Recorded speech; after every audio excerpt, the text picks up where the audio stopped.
Ladies और gentleman, welcome to अपाना सक्षम point YouTube channel. यहाँ आपको मिलेगी इतिहास विषय से संबंधित भरपूर सामग्री, जिससे आप first grade, net JRF, assistant professor, TGT, PGT व अन्य इतिहास विषय की तैयारी बेहतर ढंग से कर सकते हैं। इसलिए आप ये यूट्यूब चैनल सब्सक्राइब कीजिए तथा साथ ही हमारा टेलीग्राम चैनल भी ज्वाइन कीजिए। नमस्कार दोस्तों, जय हिंद, वंदे मातरम। अपना सक्षम पॉइंट यूट्यूब चैनल पर एक बार फिर से आप सभी का हार्दिक स्वागत है। रवि कुलरिया सर की पुस्तक आधुनिक भारतीय वस्तुनिष्ठ में आज हमारा 18वां चैप्टर रहेगा। 18वां चैप्टर है भारत का एकीकरण से। आज की एक छोटी सी क्लास है, इसमें मात्र 30 क्वेश्चन ही है, तो एक छोटी सी क्लास रहने वाली है। करते हैं इस क्लास को शुरू। पहला प्रश्न है कि रजाकार निम्नलिखित में से किस राज्य के भारत में विलय के मुख्य बाधा माने जाते हैं। रजाकार जो है यह निम्नलिखित में से कौन से राज्य से इनका संबंध है जो भारत में विलय के मुख्य बाधा माने जाते थे, तो यह थे हैदराबाद के। 6 नंबर ऑप्शन। नवंबर 1947 में भारत सरकार ने निजाम के साथ एक यथास्थिति संधि पर हस्ताक्षर कर इस आशा के साथ किए कि जब तक संधि वार्ता जारी रहेगी, निजाम अपनी रियासत में एक प्रतिनिधिमूलक सरकार प्रस्तुत करेगा, जिसके बाद में विलय आसान हो जाएगा। परंतु निजाम की योजना बिल्कुल दूसरी थी। उसने माउंटबेटन के दोस्त और प्रसिद्ध अंग्रेज वकील सर वॉल्टर मॉकटोन को अपनी तरफ से भारत सरकार के साथ संधि करने के लिए नियुक्त किया था। इस बीच राज्य में 3 अन्य राजनीतिक घटनाएं हुई।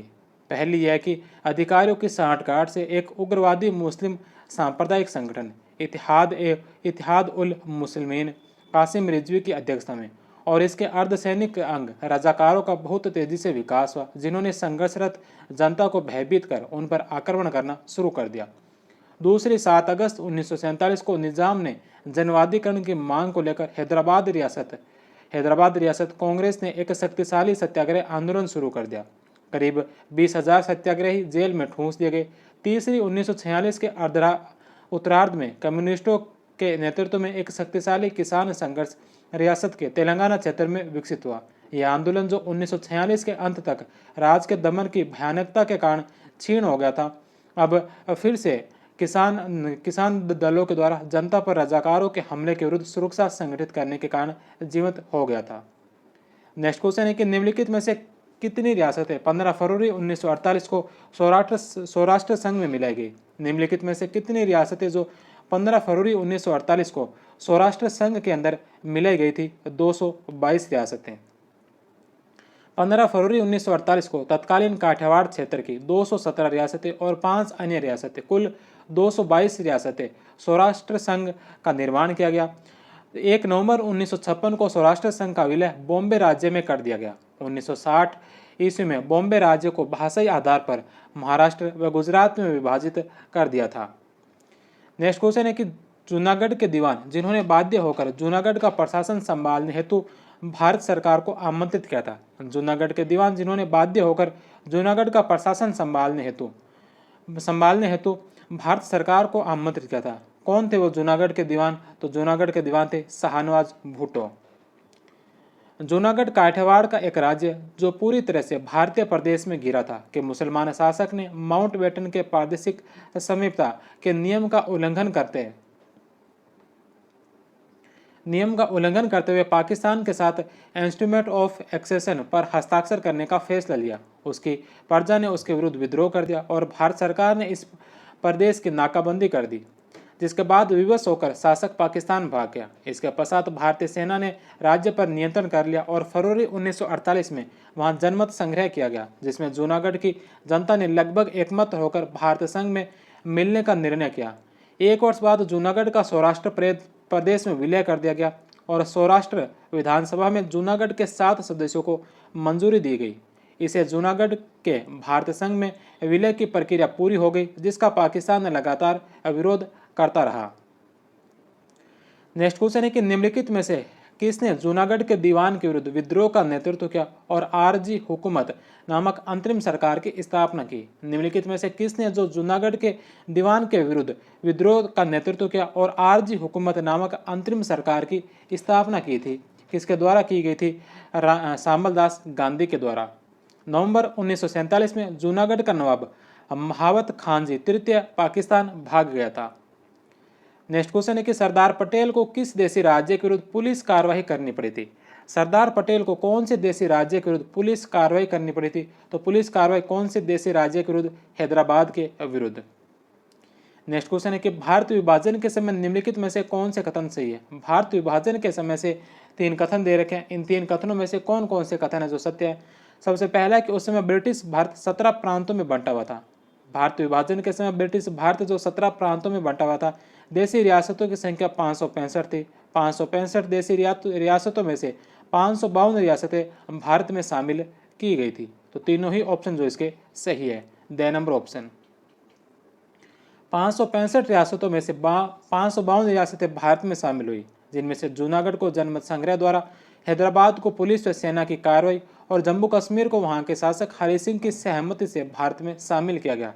13 रियासतें पाकिस्तान में सम्मिलित हुई। 6-7 जुलाई को असम के सिलट में जनमत संग्रह हुआ, जिसके बाद वह पाकिस्तान में शामिल हो गया। जूनागढ़ में 20 फरवरी 1948 को जनमत संग्रह हुआ, जिसके बाद इसे भारत में शामिल किया गया। 17 ब्रिटिश प्रांतों में से 11 पूर्णतः भारत में, 3 पूर्णतः पाकिस्तान में, 3 प्रांत बंगाल, पंजाब और असम का दोनों देशों में बंटवारा हुआ था। नेक्स्ट क्वेश्चन है कि राज्य विभाग या रियासती विभाग, राज्य विभाग या रियासती विभाग, डिपार्टमेंट ऑफ स्टेट की स्थापना किसकी अध्यक्षता में की गई थी? तो रियासती विभाग के अध्यक्ष कौन थे? Sardar Patel, the number option. 25 जून 1947 को अंतरिम सरकार द्वारा पृथक रियासती विभाग की स्थापना सरदार वल्लभ भाई पटेल की अध्यक्षता में करने का निश्चय किया गया। 5 जुलाई को इसकी स्थापना होने पर पटेल ने वीपी मेनन को इसका सचिव बनाया था। कश्मीर के शासक के खिलाफ कश्मीर छोड़ो आंदोलन का नेतृत्व किसने किया? कश्मीर के शासक के खिलाफ कश्मीर छोड़ो आंदोलन का नेतृत्व किसने किया था? शेख अब्दुल्ला ने। जब 20 मई 1946 को शेख अब्दुल्ला को मुस्लिम बहुल राज्य के अत्यंत अलोकप्रिय एवं निरंकुश हिंदू शासक के विरुद्ध नेशनल कॉन्फ्रेंस ने कश्मीर छोड़ो आंदोलन का नेतृत्व करने के लिए गिरफ्तार किया, तो आरंभ में नेहरू अब्दुल्ला का समर्थन करने के लिए कश्मीर दौड़े गए और 20 जून को उन्हें थोड़े समय के लिए कश्मीर में प्रवेश निषेध का उल्लंघन करने के लिए गिरफ्तार भी किया गया। लेकिन पटेल ने वेवेल को आश्वासन दिया कि नेहरू उनकी सलाह के विरुद्ध कश्मीर गए थे और शीघ्र ही उन्होंने कश्मीर के प्रधानमंत्री काक के साथ संधि वार्ता आरंभ कर दी थी, जिसका अंतिम परिणाम यह हुआ कि अक्टूबर 1947 में पाकिस्तान से कबालियों द्वारा कश्मीर पर आक्रमण करने के बाद महाराजा भारत में सम्मिलित होने के लिए सहमत हो गए।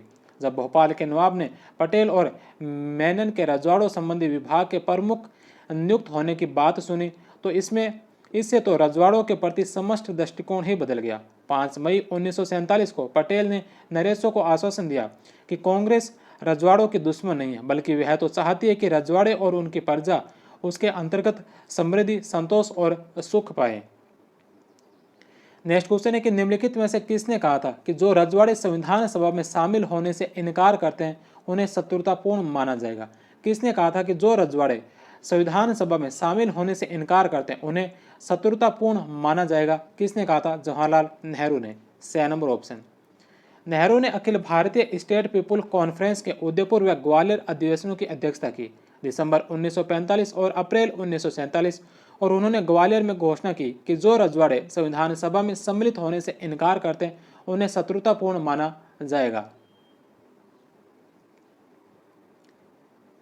नेक्स्ट क्वेश्चन है कि भारत पाकिस्तान युद्ध के मध्य युद्ध विराम समझौते पर हस्ताक्षर कब हुए? भारत पाकिस्तान के मध्य युद्ध विराम समझौते पर हस्ताक्षर कब हुए थे?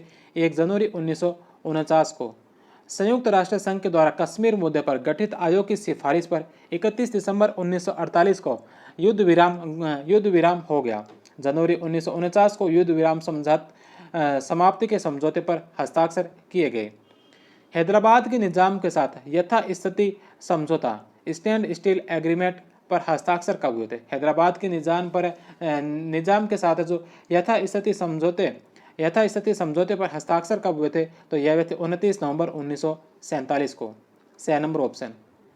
हैदराबाद के निजाम मीर ओस्मान अली और लॉर्ड माउंटबेटन भारत के मध्य 29 नवंबर 1947 को स्टैंड स्टिल एग्रीमेंट हुआ। ऑपरेशन पोलो के तहत 17 सितंबर 1948 को हैदराबाद का भारत में विलय हुआ। निजाम को 50 लाख रुपए वार्षिक प्रिवी पर्स और राजप्रमुख का पद दिया गया। उसकी अधिकांश संपत्ति उसके पास ही रखी गई। 1952 के चुनाव के बाद कांग्रेस के रामकृष्ण राव हैदराबाद के पहले निर्वाचित मुख्यमंत्री बने थे। नेक्स्ट क्वेश्चन है ऑपरेशन पोलो के इंचार्ज आर्मी अफसर कौन थे? ऑपरेशन पोलो के इंचार्ज आर्मी अफसर कौन थे? मेजर जनरल जयंतनाथ चौधरी, बे नंबर ऑप्शन। नेक्स्ट क्वेश्चन है कि कासिम रिजवी की सलाह पर हैदराबाद के निजाम ने किसे कार्यकारिणी का अध्यक्ष बनाया था? कासिम रिजवी की सलाह पर हैदराबाद के निजाम ने किसे जो कार्यकारिणी का अध्यक्ष बनाया था? लायक अली को, से नंबर ऑप्शन। कासिम रिजवी ने हैदराबाद रियासत के प्रधानमंत्री का पद संभाला और सरदार पटेल तथा मेनन के साथ कई दौर बातचीत की थी। नेक्स्ट क्वेश्चन है the story of the integration of the Indian status. The story of the integration of the Indian status किसके द्वारा लिखा गया था? वीपी मेनन के द्वारा। नेक्स्ट क्वेश्चन है कि अन्य रजवाड़ों के भारत में विलय के बाद भी किन 3 राज्यों ने भारत में शामिल होने में विलंब किया था? अन्य रजवाड़ों के भारत में विलय होने के बाद में कौन सी 3 रियासतें थी जिन्हें भारत में शामिल होने में विलंब किया था? तो इसमें जूनागढ़ था, हैदराबाद था और जम्मू कश्मीर था। भारत में रियासतों का विलय 2 चरणों में हुआ और दोनों ही चरणों में प्रलोभन और जनता के दबाव का चतुराईपूर्ण समावेश किया गया। 15 अगस्त 1947 तक कश्मीर, जूनागढ़ और हैदराबाद के अतिरिक्त सभी रियासतें भारत के साथ या बहावलपुर जैसे कुछ मामले पाकिस्तान के साथ विलय के दस्तावेज पर हस्ताक्षर करने के लिए सहमत हो गई थी, जिसमें प्रतिरक्षा, विदेशी मामलों एवं संचार के क्षेत्रों में केंद्रीय सत्ता को स्वीकार किया गया। इसके लिए देशी राजा पर्याप्त सरलता से मान गए थे, क्योंकि अब तक उन्होंने जो कुछ समर्पित किया था वह उनके पास कभी था ही नहीं। उपरोक्त तीनों प्रकार सम्राट की व्यवस्था के अंतर्गत आते हैं और अभी तक आंतरिक राजनीति गठन में कोई परिवर्तन नहीं किया गया था। नेक्स्ट क्वेश्चन है कि जम्मू कश्मीर भारत का अभिन्न अंग बना। जम्मू कश्मीर भारत का अभिन्न अंग कब बना था? 26 अक्टूबर 1947 को। 26 अक्टूबर 1947 को जम्मू कश्मीर के राजा हरि सिंह ने जम्मू कश्मीर को भारत में शामिल करने हेतु अधिमिलन पत्र पर हस्ताक्षर कर दिए थे। नेक्स्ट क्वेश्चन है कि संयुक्त राष्ट्र यूएन ने कश्मीर मुद्दे पर समाधान के लिए 5 देशों के आयोग का गठन कब किया? संयुक्त राष्ट्र ने कश्मीर के मुद्दे के समाधान हेतु 5 देशों के आयोग का गठन कब किया था? 1948 में।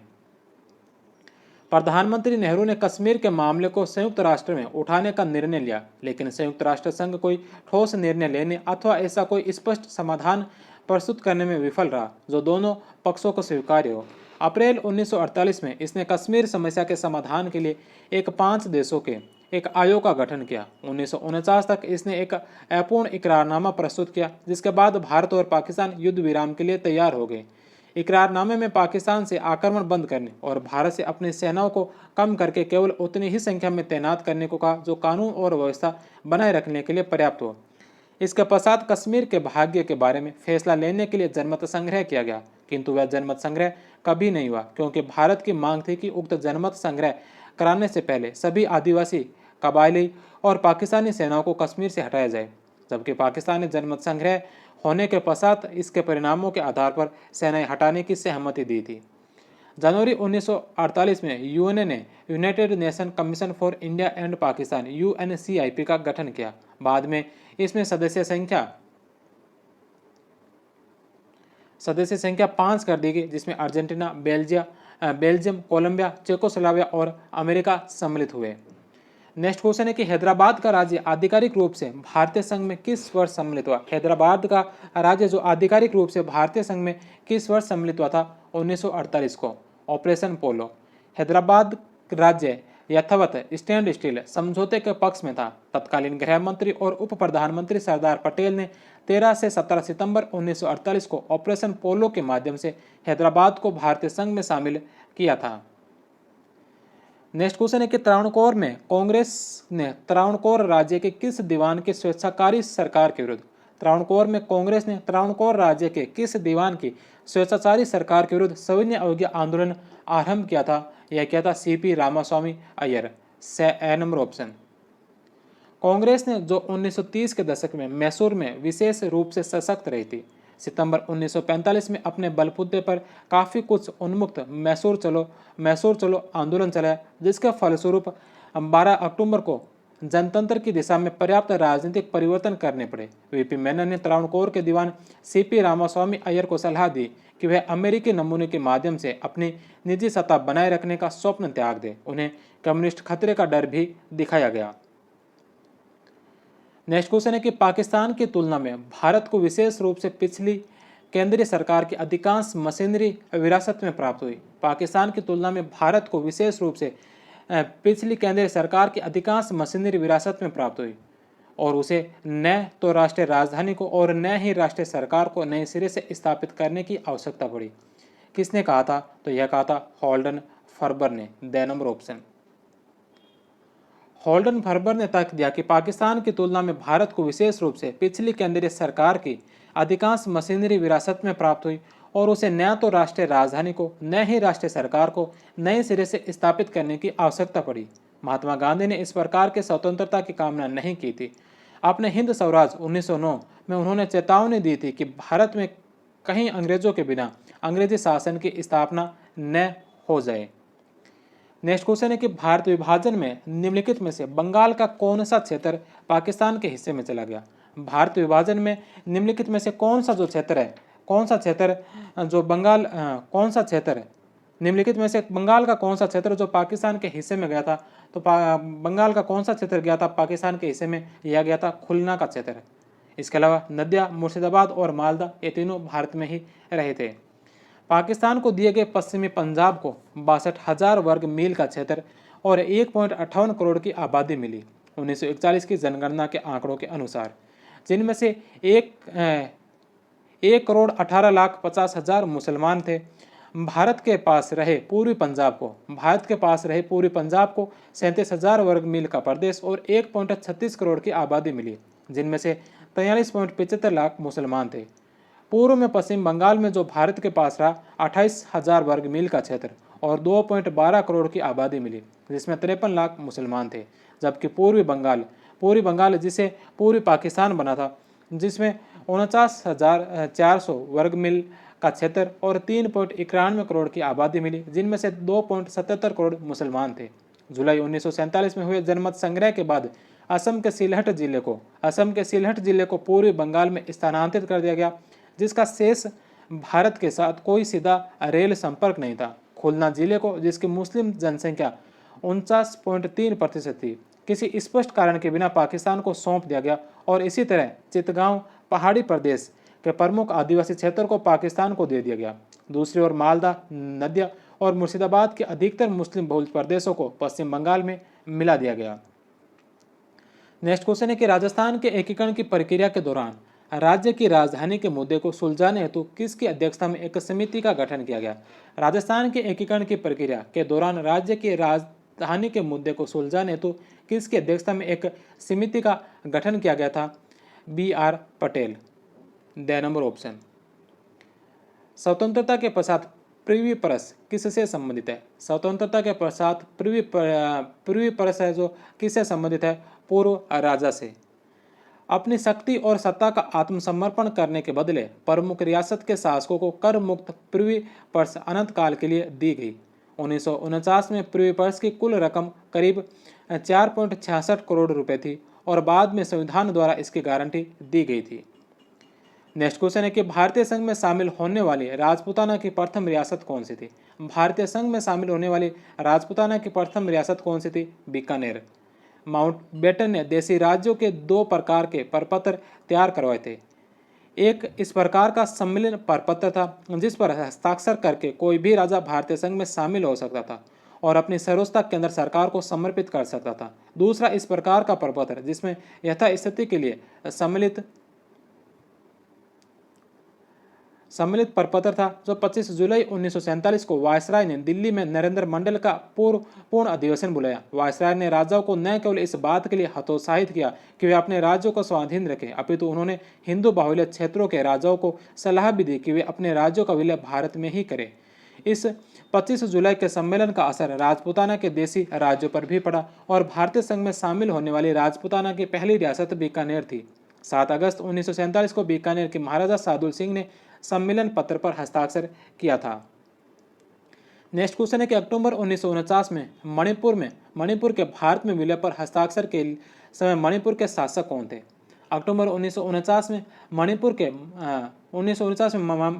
के भारत में विलय पर हस्ताक्षर के समय मणिपुर के शासक कौन थे? तो यह थे बोध चंद्र सिंह। बे नंबर ऑप्शन। नेक्स्ट क्वेश्चन है कि भोपाल रियासत का भारत में औपचारिक विलय कब हुआ? भोपाल रियासत का भारत के अंदर औपचारिक विलय कब हुआ था? 1 जून 1949 को।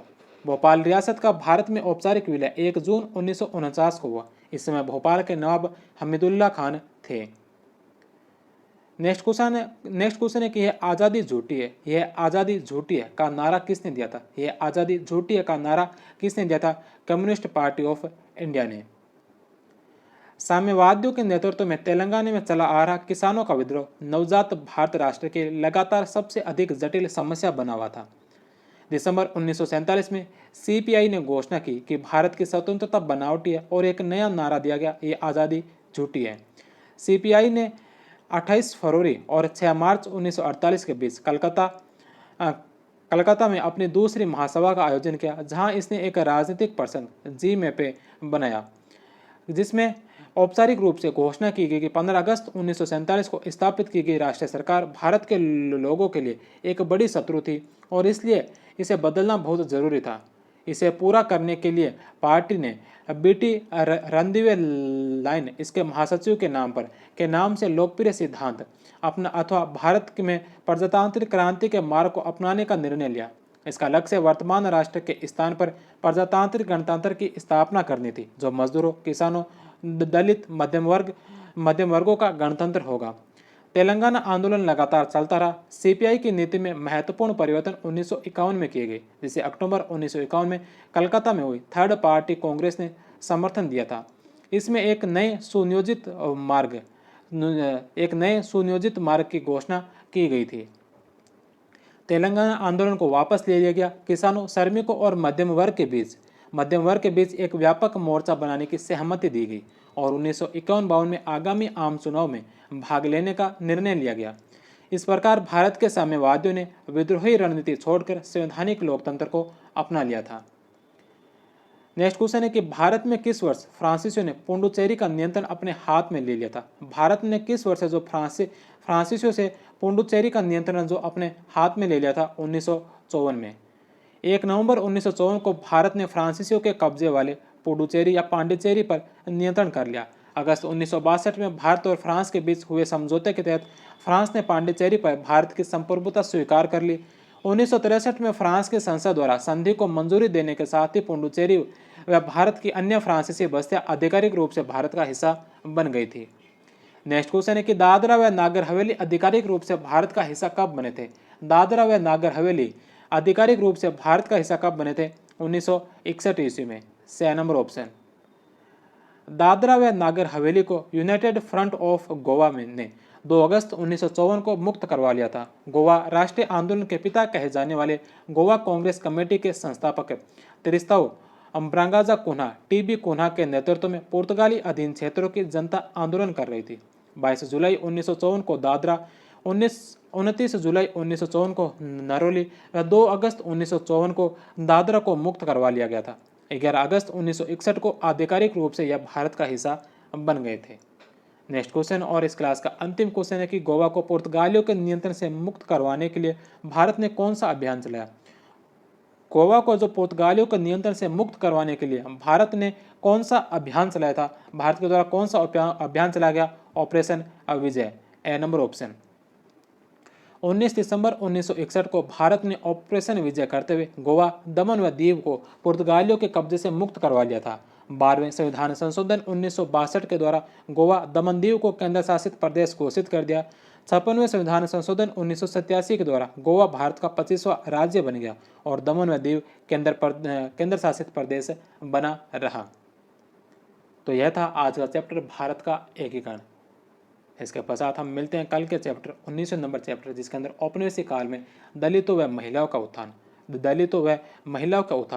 और महिलाओं के उत्थान से संबंधित है, जो कल का चैप्टर रहने वाला है 19वां चैप्टर। तो मिलते हैं कल के चैप्टर में, तब तक आप सभी का बहुत बहुत धन्यवाद।